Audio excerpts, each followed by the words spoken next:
The Agenda with Steve Paikin is made possible through generous philanthropic contributions from viewers like you.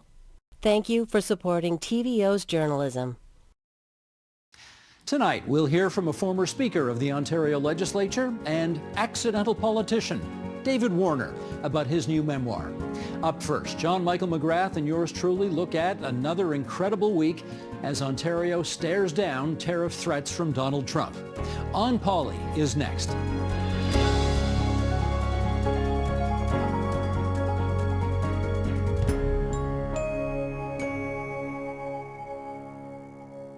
JMM, good to see you again, pal. Good to see sugar you. to start our episode, as always. Yes. Who are the X-Men exactly? Well, if you have read any comic books ever or seen movies in the last 20 years, the X-Men have featured semi-prominently, and I was a big X-Men comics reader when I was a teenager, and this is another one of those T-shirts that my wife found. This is X-Men 97 is a recent cartoon, but it's like they brought the cartoon back from the version that it was in the 1990s. And I mean, the front of the T-shirt is a bit plain, but Yeah. the back of the T-shirt has you got some all the game good there. artwork on it. So I'm very happy with this T-shirt. Isn't Patrick Stewart one of the X-Men?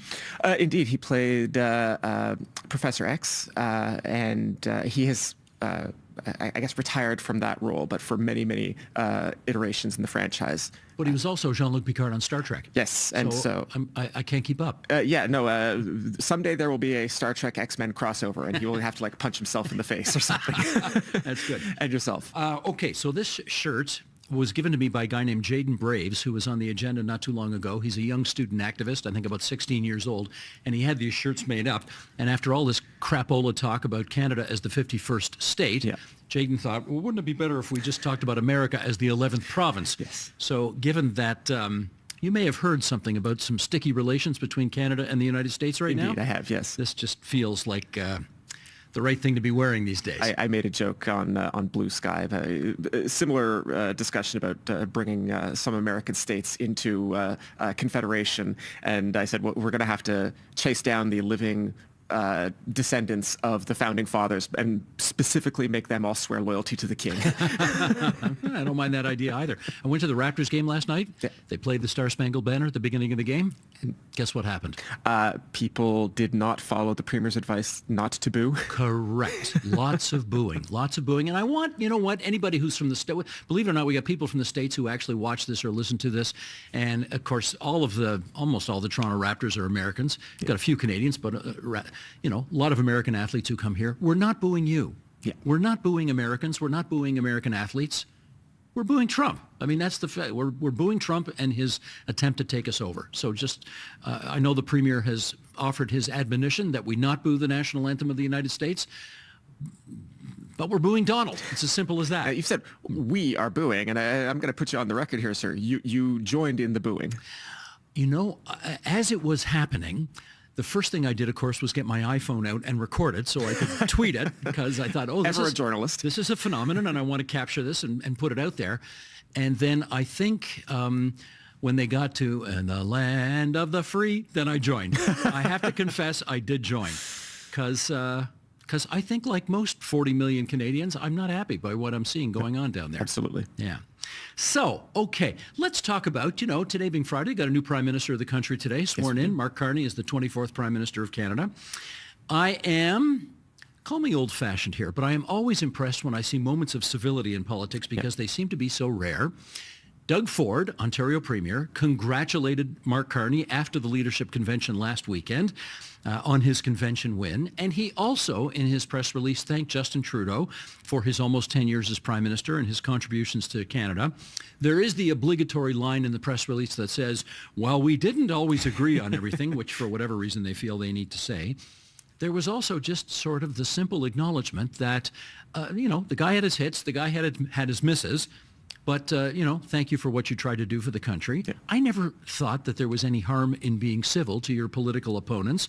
So I was glad to see that the Premier's office released that statement with some compliments in there for two gentlemen who are in not Doug Ford's party. Yes. And there we go. And they had breakfast together, right? Carney and Ford had breakfast together. Yes, they met at a diner in Etobicoke, and they seem to have had I think we've got a photo from the Premier's Twitter account. A lot of things we could say about this. A nice civil discussion, one hopes, between a sitting head of government and a incoming head of government, or I guess he now is. Mm-hmm. And I also just want to say, I love a good diner breakfast. I'm just going to go off of the political track here for a moment. One of my rituals on election days, when you and I, as we had to just a few weeks ago, when we have a late night, I start off my day, I find a diner somewhere, and I have a plate of Eggs Benedict. Wow, and that's your tradition. That is my, I vote first thing, and then after voting, I go and I find a diner and I have Eggs Benedict, and I really, really love a good diner breakfast. The only comment I'd make about this picture is they seem a little overdressed for an early morning diner, you know? I mean, suits and ties, it's a bit I hope over the they top. Didn't spill any of their coffee on those nice clothes. Exactly. We actually have a kind of an intriguing situation in the country right now and in this province right now, in as much as the leader of the provincial Liberals, Bonnie Crombie, does not have a seat. Yes. And the leader of the federal Liberals, Mark Carney, does not have a seat. I'm not sure the last time that happened, but it's happening right now. So any clues as to where Mark Carney is going to plant his flag? Well, I mean, there's a few rumors that have been tossed around. There was some discussion, I think, of him running in Ottawa Centre. Yasser Naqvi is the nominated candidate for the Liberals in that riding, so he would have to be asked to step aside. There has also been some discussion of Toronto Centre, where Chrystia Freeland is. No, she's University of Rosedale. Oh, I'm sorry, you're right. But Marcy Ian, who's in Toronto Centre, yes, is not standing again. So that's going to be a vacant riding as well. And so, it is within Mark Carney's power to say to any sitting Liberal MP, like, hey, I need you to step aside. Yeah.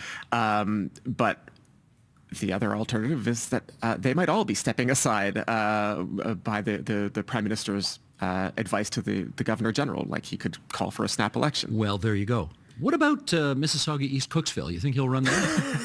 That's just a bad joke. I wouldn't recommend it, honestly. It hasn't been great luck for the Liberals lately. That's just a bad joke. Let's get out of here. Off to issue 1, everybody. On Monday, the province of Ontario enacted its 25% surcharge on electricity exports to several U.S. states. On Tuesday, Donald Trump said he'd impose a 50% tariff on Canadian steel and aluminum. And then, like the words in that old song, both men said, let's call the whole thing off. The tit-for-tat trade war seems to be heating up and cooling down all at the same time. But I'll tell you this, we have no doubt now about whether Donald Trump knows who the premier of Ontario is. That's how they pronounce premier in the United States. You notice that? They always call him the premier. You think we're going to be able to educate them on the proper pronunciation of lieutenant? I think we should try. I think it's worth a try. Anyway, what'd you make of all that? Well, Trump did make some comments about appreciating Ford's willingness to drop the electricity surcharge. Went on to say how strong Ford was acting and that he appreciated his actions. And then, of course, he went and imposed a 25% tariff on steel and aluminum. Anyway, that is not as large as the 50% he was talking about, but it's still a real blow to the steel sector in Ontario particularly, and aluminum across Canada. I think you got to admit there's more bark than bite in the attempt to put 25% surcharges on Ontario's electricity exports to the United States. It's not very much money at the end of the day, right?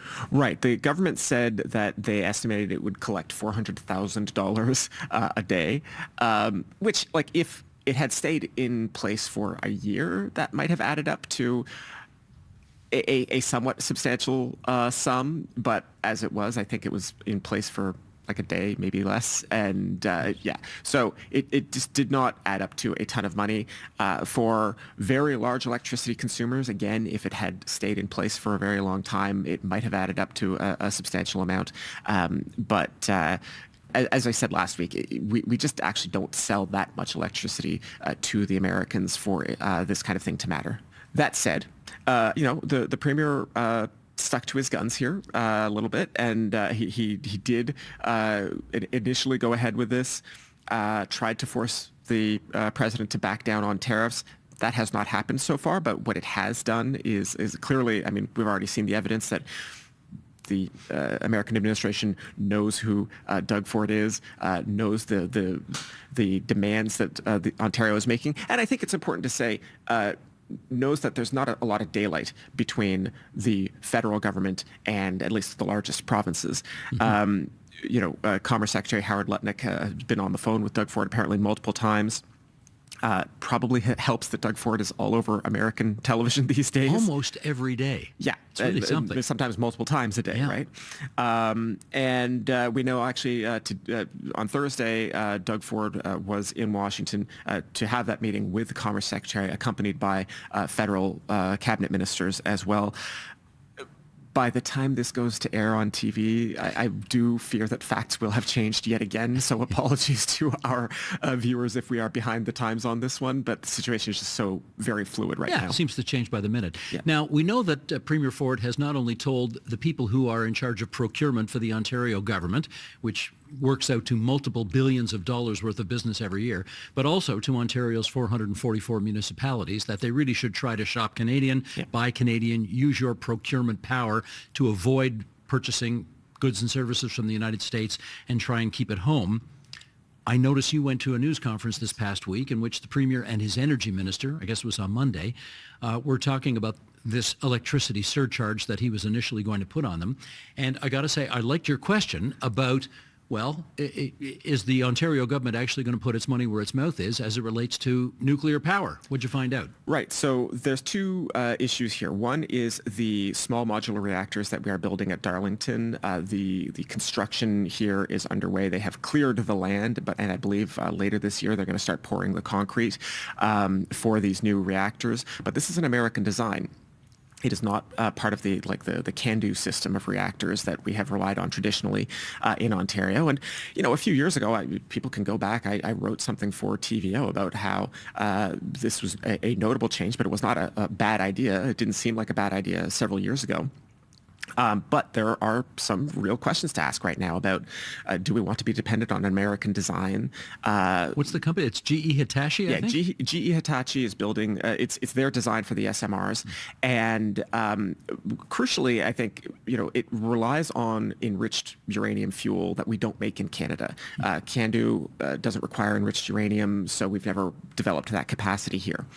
I asked the energy minister, before we get to pouring concrete and putting, actual putting the parts together for this thing, are we going to discuss canceling this contract and potentially going another direction? Minister Lecce says no. The government believes that they have signed, contracts that are sufficiently advantageous to Ontario that we're not going to be put at risk. There's another issue that is not as far advanced as the SMRs, but is one worth discussing, and that's the very large reactor. This is not a small modular reactor. This is now a large reactor that they plan to build up in Bruce. It will be Site C is what they're calling it. The government has not dictated to Bruce Power, which is a private company, what technology to choose. My understanding is that as of yet, Bruce has not chosen a reactor technology, but it is possible that they might also choose to not go with a CANDU design, and they might go with a different American design. There's one by Westinghouse that, it has the benefit of existing, and the most current CANDU design does not currently exist. So, there's reasons why they might want to go with Westinghouse. But again, it raises this question of, do we want to make ourselves dependent on American designs? Again, the energy minister says he's not dictating choices to Bruce Power. That's what they're saying this week. Again, see what we said earlier about facts are fluid, and whether this stays the government's position several months from now, who knows? It is interesting that with the Elon Musk Starlink contract, the government of Ontario made a big deal of saying it was ripping up that contract, $100 million contract to provide broadband to rural and northern Ontario. That contract apparently is dead. Yeah. But these ones on nuclear power still very much alive. Yeah, and they are much larger contracts. We're talking about billions of dollars, not hundreds of millions. And they are, certainly the SMR one is further along. And it is also enmeshed, if I can use that word, in a lot of other agreements, both with American companies and also other provinces. We are developing the SMRs here in Ontario. One of the hopes is that other provinces will want to use that technology as well. I am not suggesting that it would be easy or straightforward to walk away from the SMR contract. It would in fact be very difficult and potentially very painful. But if we're talking about protecting Canadian interests, that might be a discussion that we have to have before very long. Well, it just goes to show you how difficult it is to disentangle ourselves from doing business with the United States. As much as we may want to do that right now, it'll either be very expensive to do it or impossible to do it, because some of the stuff that they make, we need, and vice versa. And it shouldn't be necessary. Well, that's the bottom line, right? Exactly right. And with that, let's get off to issue 2. Doug Ford and his new cabinet will be sworn in on March the 19th, and the legislature will return for the first session of the 44th Parliament on April 14th. The Premier's new cabinet, how much is it likely to look like the old cabinet? What are we thinking here? Well, so the Progressive Conservative Party only lost 2 sitting members, or I guess former sitting members, during the election, Christine Hogarth and Patrice Barnes. Neither were cabinet ministers. So you don't have the necessity to fill a bunch of holes in the cabinet. We might not see a ton of changeover. The government, at least for these immediate post-election periods, the government often just wants to portray like a bit of a status quo, steady as she goes vibe. And so they might shuffle some people around, but I'm not necessarily expecting a ton of new faces. It's notable here that we're going to get this new cabinet next week, but the legislature itself is not returning until mid-April. They do not seem to be in a terrible hurry to bring the legislature back. I think part of that is, frankly, what the Premier has said, like, it turns out that a lot of the things that they thought they might have needed the legislature for, including that 25% hydro surcharge, they found a way to do it without bringing the legislature back. Yeah, cabinet can just pass regulations, do it that way. Yeah, exactly. The cabinet still has all these powers, and particularly when it comes to the electricity sector, the Minister of Energy has broad powers to just give directives to the parts of the energy system that we just own. So, they don't need the legislature yet. They do eventually need to bring a budget forward, but they're in no hurry. Can I follow up on that? Yeah, because the fiscal year for the province of Ontario, actually, make your own joke here, it's April Fool's Day, right? Yes. The new fiscal year starts on April 1st, and the legislature is not going to actually return until after that. So, okay, how do they handle all that? We getting a budget? Or are we not getting a budget? And when are we getting it, et cetera? Right. So the Premier has said, yes, they're intend to bring in a budget in April. I imagine at least that they won't wait that long after they bring the legislature back. We don't have a ton of hints yet as to what will be in the budget beyond, for example, like campaign promises, right? Maybe we get some more details about that tunnel under the 401 that the Premier was so fond of. I expect we'll get some fleshed out measures to help assist sectors that have been affected by tariffs, maybe protect other sectors in advance before more tariffs come. It's worth noting that Trump has promised reciprocal tariffs on April 2nd. We still don't know what the shape of those are going to be for Canada, but it will be yet another thing that the province will have to respond to. He also, the Premier also promised during the election to remove the minimum retail cost of alcohol. That is because all alcohol regulations go through the finance ministry in this province. That is another thing that might get introduced in the budget, as well as making the cut to gas taxes that has been temporary but renewed many, many times in a row now. They have promised to finally make that permanent. And so that would be another measure that we might see in the budget. Gotcha. And with that, we're off to issue 3. Last week, the Supreme Court of Canada killed Doug Ford's election spending law, which imposed spending limits on third-party advertising 12 months prior to an election call. Okay, fascinating decision. You want to take us through it? Right. So this is a law that has been before the courts many, many times now. It was initially ruled unconstitutional back in the fall of 2021, if I remember correctly. The government then reintroduced it using the notwithstanding clause.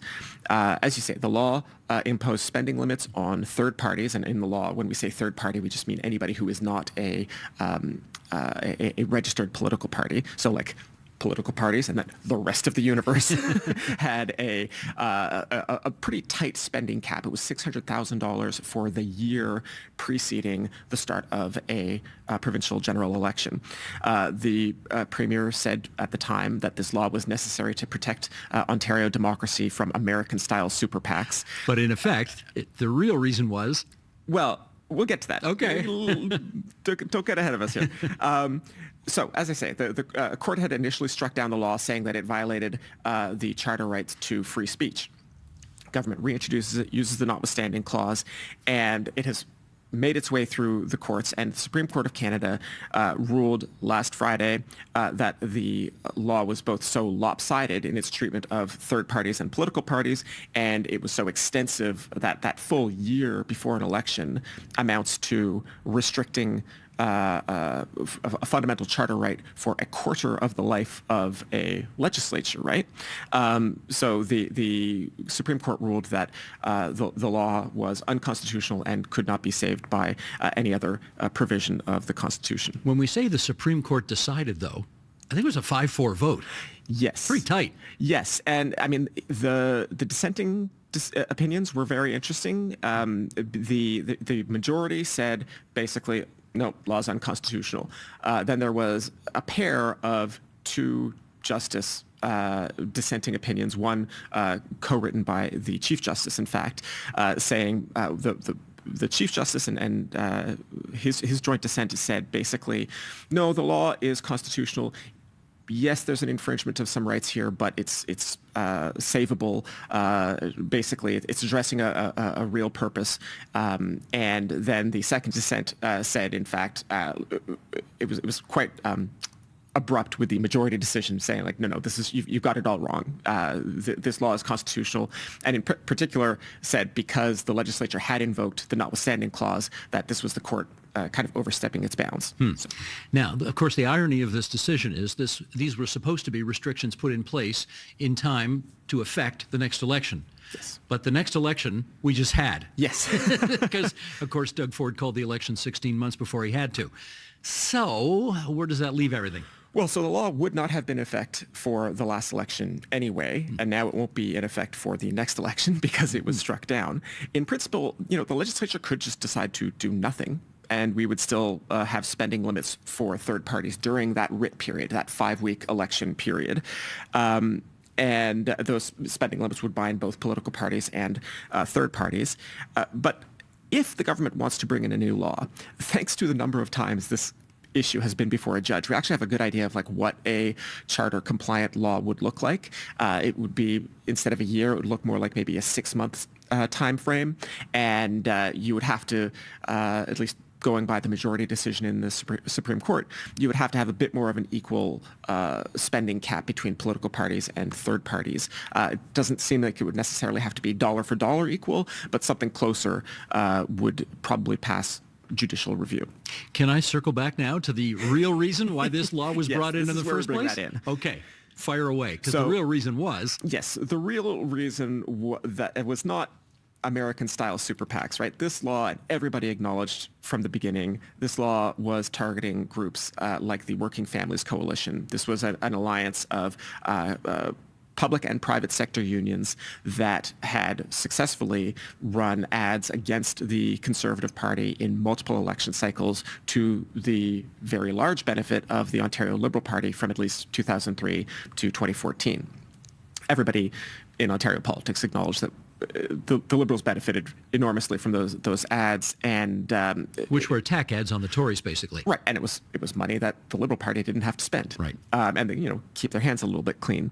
And what I think is really interesting here, when we talk about what law might come next, is Doug Ford no longer has to deal with the same labor coalition, right? The Conservative Party has made real inroads with at least some private construction sector unions. And that whole, literally, Patrick Dillon, the guy who was the head of the Working Families Coalition and was a named party in this Supreme Court case, he endorsed Doug Ford in the 2022 election. He's pals with Doug Ford Right. now.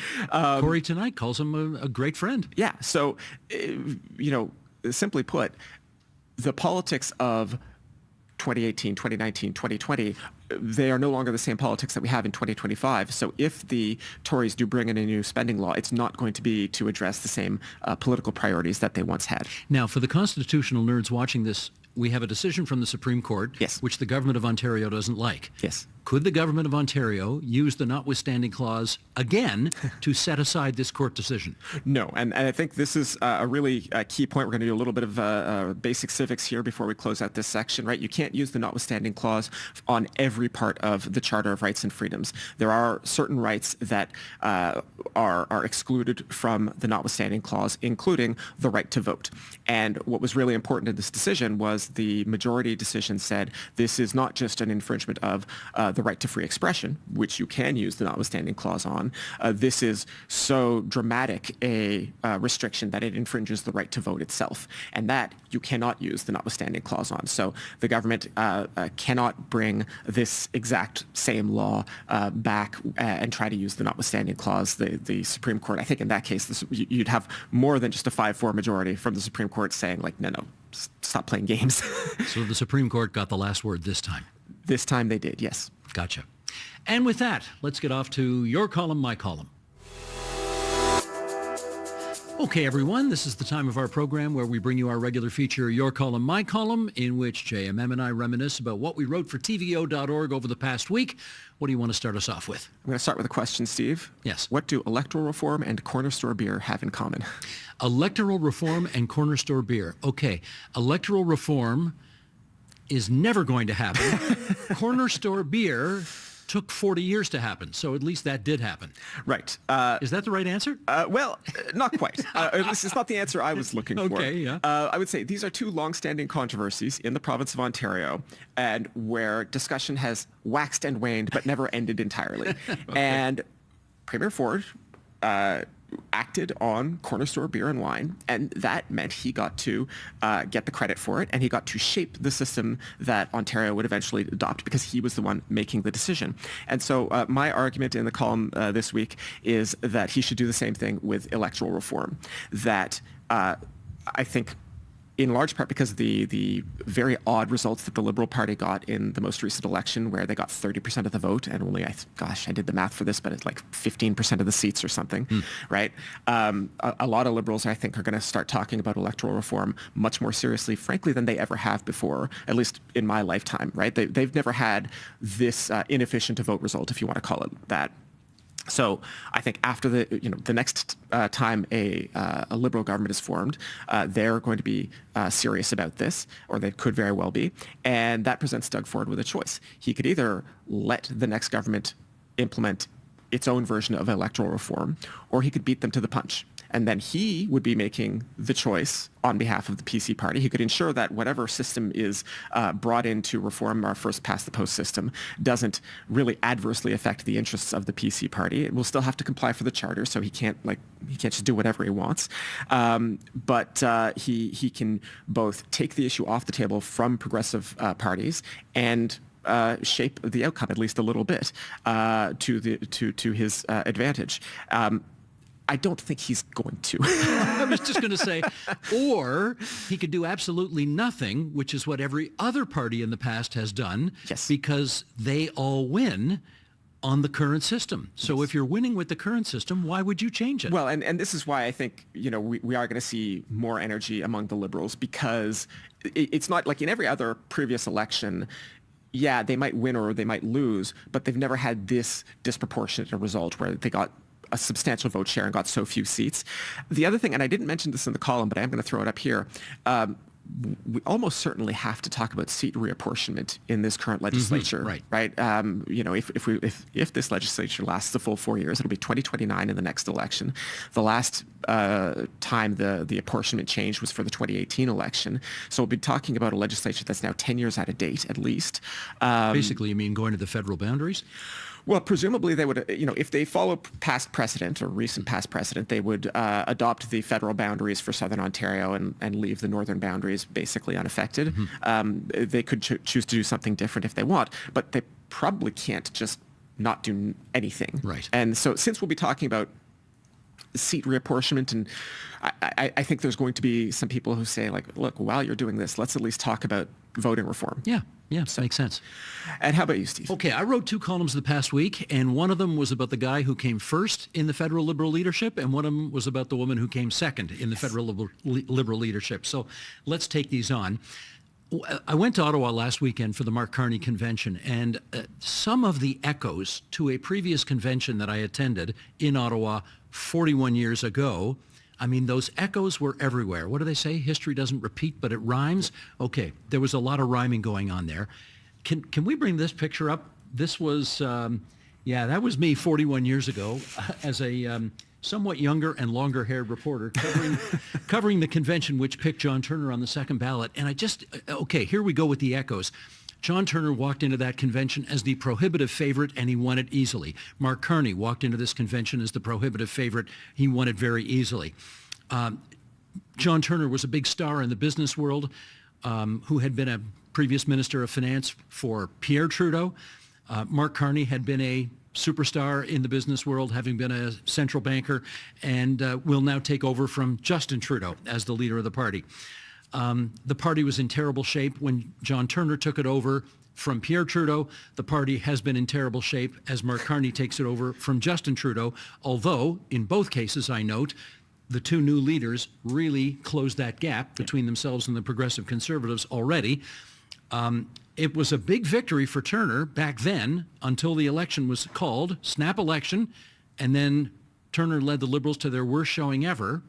Obviously, we are waiting for the next shoe to fall for Mark Carney to call what we presume will be a snap election, and we'll see how he does against somebody who was a pretty popular Conservative leader for a good long chunk of time in Pierre Poilievre. So those echoes fascinated me, and that was column 1, and I encourage everybody to look at that.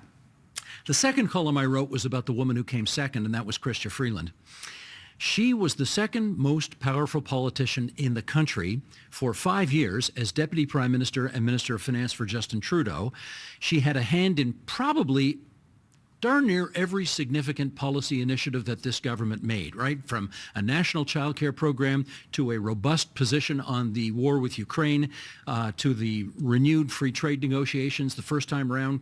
What do we call it? CUSMA? Is that what they call it? Yeah. CUSMA? Canada, U.S., USMACA, whatever you want to call it. Yeah. It all fell apart, of course, last December when she was asked by Justin Trudeau to read the fall economic statement and then resign to make way for Mark Carney. She found that quite objectionable. She resigned. In doing so, she put just what turned out to be an unbearable amount of pressure on Justin Trudeau, forcing him to stand down. So it's so interesting in politics how many times you see this, that the person who takes their sword out of its sheath and kills the king is actually rarely the one who becomes the next king, or in this case, the queen.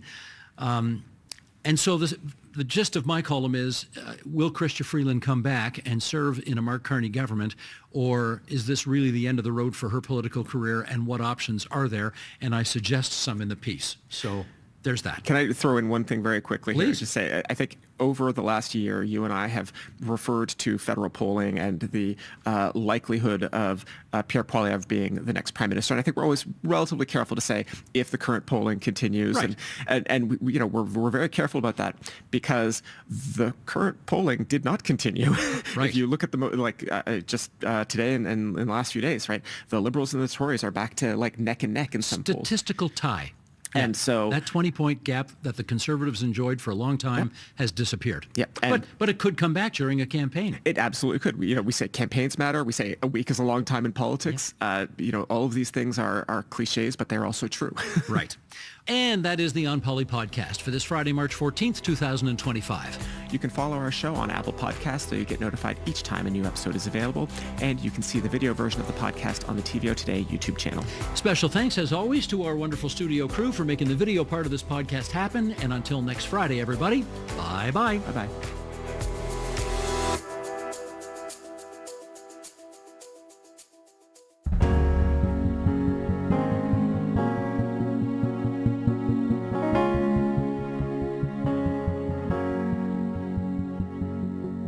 He was the first member of the Ontario legislature ever elected by his colleagues to be the Speaker.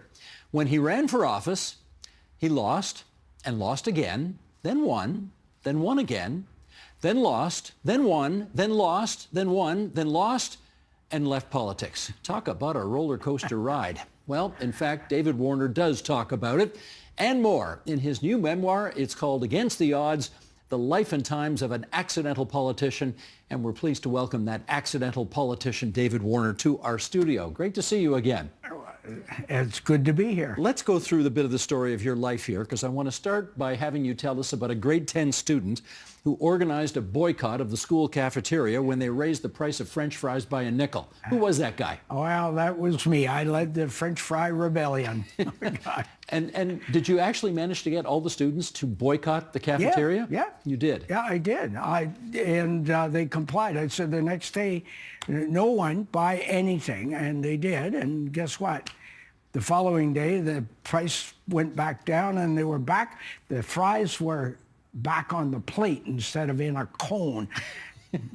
So success. Success. My first political. I didn't know it at the time. I really didn't. I was a young kid having fun, but that was a springboard as well for me, because then I ran for Students' Council in order to get the dances back, and I not only got them back, but I got to be the DJ.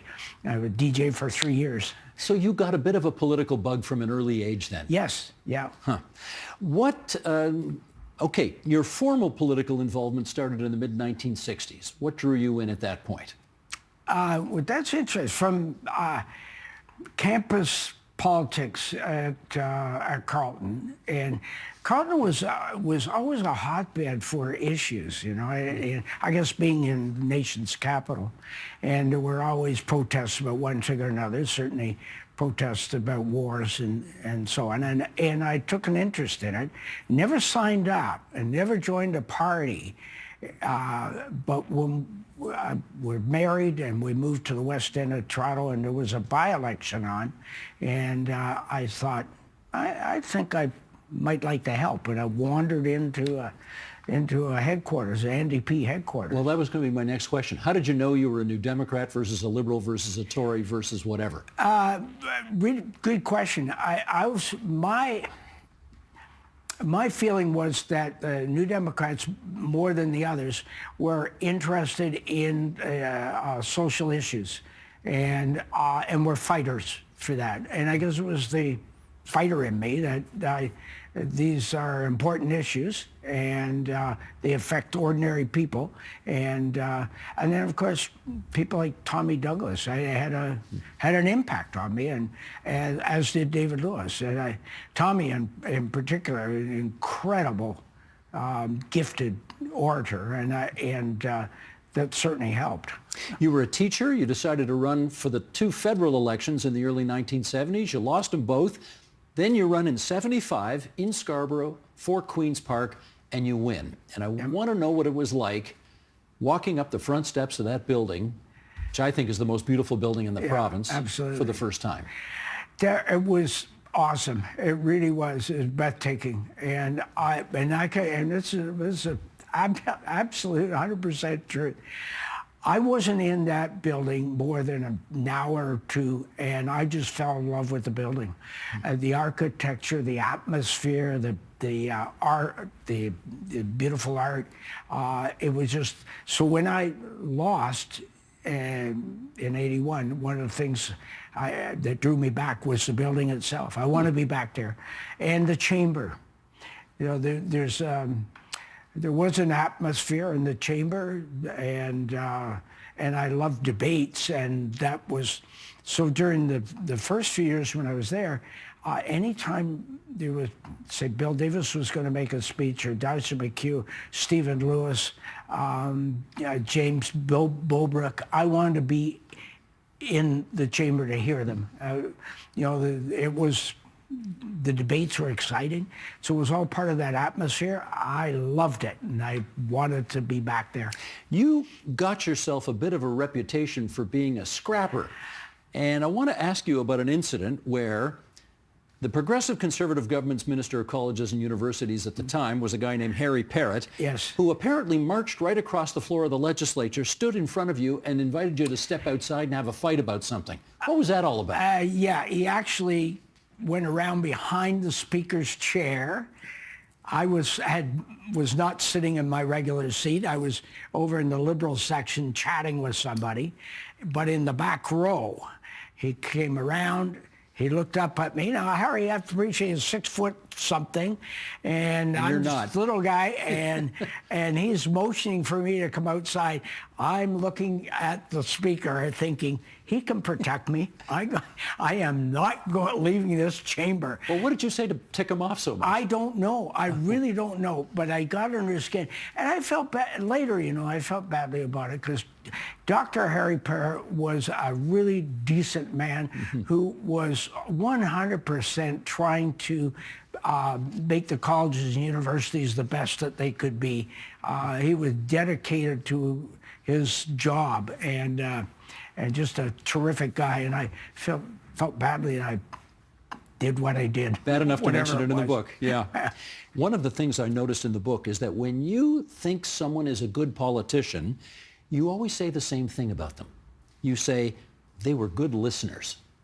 Do we still have good listeners in politics today? Not as many as there should be. And to me, it's a mark of leadership that you can listen. It's a skill, and it's a skill you learn or should be learning as a politician because you sometimes hear things you don't want to hear, but you know why they're said, and it maybe gives you an in as to how you can approach a subject. So, yeah, the ability to listen, and that's Bill Davis, perfect example. Stephen Lewis. I mean, you name it. Any of the really good premiers, the builders, Kathleen Wynne, they were good listeners. You mentioned Bill Davis. We're sitting in a studio named after Bill Davis, so I want to follow up with a question about him.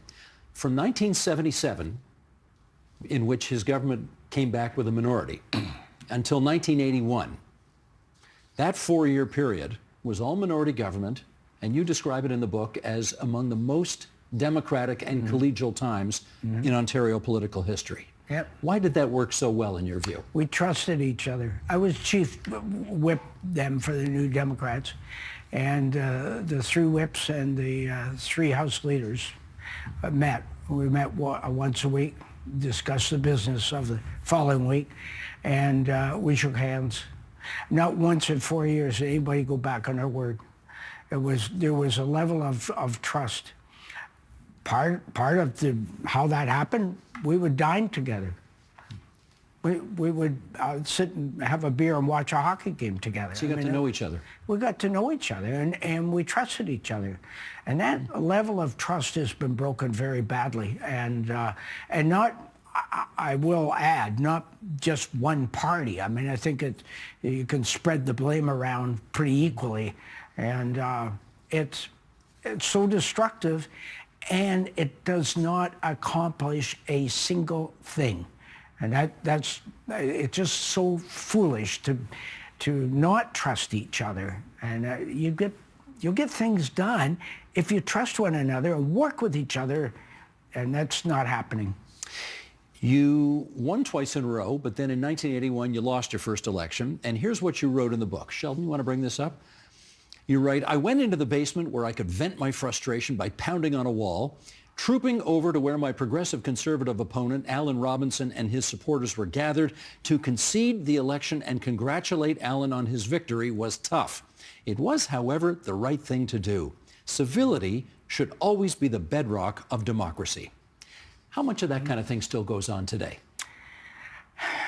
Far too little. I mean, there are politicians today who do the right thing, and they are very civil, and they treat each other with respect. But there's a whole bunch that don't, and that was a tough night. What was worse, after that, I came back to our headquarters, and because we were a bellwether riding, the media were there, and I remember City TV in particular caught my 2 girls crying. They were just crying Your their daughters? eyes out. Yeah, my daughters, and that hurt. That hurt me more than the election loss. That my kids were so badly hurt. But it didn't last, and you came back in 1985. I did, And yeah. in fact, the result of that election was basically a tie. The Liberals and Tories with almost the same number of seats, minority parliament, Yep. and your NDP party holds the balance of power. You wanted to form a formal coalition government with Yep. the Liberals at the time, Yep. but not enough other people in your caucus did. How come? The main argument against it was that the Canadian public are not used to it. They don't understand it. It didn't matter that it's been in vogue in Europe for decades, but the people here wouldn't understand it. And I disagree with that. I think you have to be trailblazers at some point, and it would provide stable government. I do think that if the average voter was given a roadmap as to how they could elect a minority government, they'd follow that roadmap. And minority government, from my experience, works, and you get a lot done. You get 4 years of stable government. Well, okay, having said that, in 1987, the Liberals had the biggest majority in Ontario history. You Yeah. lost again. But then three years later, you came back in, majority government for the NDP. Did you see that coming? No, not at all. That I was asked, and I put my application in to be part of a Canadian team of teachers to go to India and work with Indian teachers at a special project. And Pat said, "Do you think it should be going? Maybe there'll be an election." That's your wife. My wife, yes. I said, "Are you kidding? No one in their right mind would call an election. There's a year and a half left." So away I trot, and of course, one night I get a phone call at a hotel in India, a small town, and it's for me, and the election's been called. I couldn't believe it. So I come back here, and sure enough, we're into an election. I understand now why, at least I think, why David Peterson called the election. I felt he saw serious economic storm clouds, and let's get ahead of it, and okay, I don't fault him for that. And then, of course, Bob Rae inherits the worst recession since the dirty 30s. Exactly. So, Now, you did not make it into cabinet in Mr. Rae's government. Were you upset about that? no, I wanted to be speaker, and I think, and it harkens back to your earlier question. When I first arrived in '75 at the building, I fell in love with the building, and the whole concept of debating and so on. And I was there, 3 different speakers, and I thought, this is the job I would like, and I am so. It's the best 5 years of my life, honestly. Never worked so hard in my life, 80 hours a week. And but I loved it because it was an opportunity to do things, and I was my own boss. Do you remember the time you first threw someone out? No, as a matter of fact, Steve, I never threw anyone out. There were members who found a way to have themselves removed from the chamber, but I never threw them out. You wouldn't give them the satisfaction, or what? No, I was the patience, and most times a member ends up being asked to leave. They have orchestrated it. Yeah. They're not really angry. You have suggested in the book that if there were more women in public life, if there was a greater percentage of women as MPPs, there would be less showboating, more collegiality, and people would actually get more things done in a more collaborative atmosphere. Absolutely.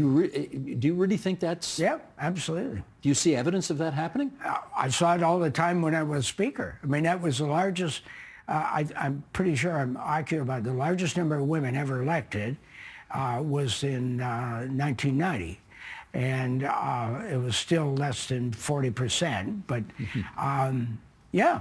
one or two exceptions, but essentially reasoned debate and the ability to listen, and not prone to yelling terrible things across the aisle. Now, because Bob Rae wrote the foreword to your book, I have to ask you a nasty question about Bob Rae. That Sure. comes with the territory here. What decision by Premier Rae back in 1990 to 95, when you were in the government, which decision of his did you disagree with the most? It wasn't my position to agree or disagree on any of his. No, as Speaker, no. decisions, But you were a because New Democrat MPP, so what did you not agree with? I can't. I honestly can't think of any. I tell you the truth. I mean, a big item was a social contract, but I understood what he was doing, and he went on TV and explained it to the entire province. Many of them didn't accept it, but he was saying, "Here, let's share the pain, you know, and if we do, we'll save 30,000 jobs." And of course, he did, because the incoming government fired 30,000 people. So he wasn't, I think he misunderstood how the labor movement works. The leadership was on side, but they couldn't sell it to the rank and file. And I'm not sure that Bob really fully understood that. But anyways, I wasn't around for the discussion. So, but to answer your question, I can't think of any decision that I personally was upset with. Okay, let me ask you about a decision that you made. Do you speak French? No. And yet, you're the guy who got an award from the country of France That's for right. improving French language services in the legislature. The equivalent of our Order of Canada. So why'd you do that? I felt very strongly when I became Speaker, I drew up a list of things I wanted to do, and I put that list in my desk. And one of them was to improve relations between Ontario and Quebec. And I was adamant about it. I wanted to do that. And so I set out, first thing was to establish a parliamentary association between Ontario and Quebec, which still continues to this day, and a way for us to get to know each other. And the language is an artificial barrier, and I treated it as such. Okay, this is a tricky topic to raise, but you have been very involved in your post-political life in the Association of Former Parliamentarians. Yeah. Which was a group that was started in part because one of the former members of the Ontario legislature was lost to suicide because his post-political life was so desperate for him. How tough, in your experience, can post-political life be for those who are not ready for the phone to stop ringing, etc.? Yeah, it is. It's very difficult. I was lucky in that the Scarborough Board of Education had told me, to my director of education, who was a staunch conservative, said to me, you will always have a job here. We're proud of you and your position of responsibility. Despite that, for a whole year, my mental health was bad. I kept blaming myself for the election loss, and I really beat myself up. If the saving grace was the fact that I had a job. There are members who leave, and the longer, generally speaking, the longer you're elected, the more difficult it is to get a job when you leave. Let me ask another bit of a sad question here. Your dad was only 55 years old when he died. Yeah, yeah. How disappointed are you that he never got to see any of your political success? Yes.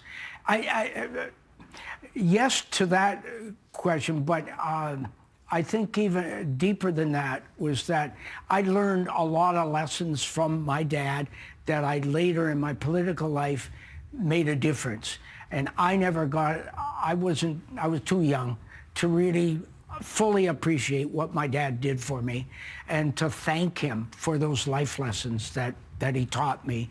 My mom was around to see me, the unveiling of my portrait. My mom lived to be 105. And, wow. So, yeah. And she was sharp as a tack. But yeah, I feel badly about that for sure. Let's finish up with a quote from the book. Sheldon, you want to bring this up, bottom of page 4, because you are not happy with what you see in public life these days. Here we go. The atmosphere in Canada's legislatures and House of Commons is toxic. Members have become blinded by political partisanship. In sharp contrast is my experience of hands across the aisle instead of fists in the air, collaboration instead of confrontation. Misinformation and sometimes outright lies have badly obscured the reality that politicians, working with citizens, play a vital role in creating the substantive elements of civil society. I guess my last question for you is, do you think this can be changed? It can. Yeah, absolutely. What needs to happen? I think those who are elected, and maybe our current challenge with trying to protect our sovereignty against President Trump will help bring our politicians together and realize that there's a bigger goal at this point. And the political squabbles that we have are pretty small compared with the fact that we are literally fighting for our sovereignty. And if we don't cooperate, we can see our country disappear. So maybe this bad news, Donald Trump, will bring our politicians together. On that ominous note, I am happy to remind people your book is called Against the Odds, The Life and Times of an Accidental Politician, and we're glad it has brought the first elected Speaker of the Legislature, David Warner, to our studios. Thanks, Mr. Speaker. Well, thank you. It's a delight.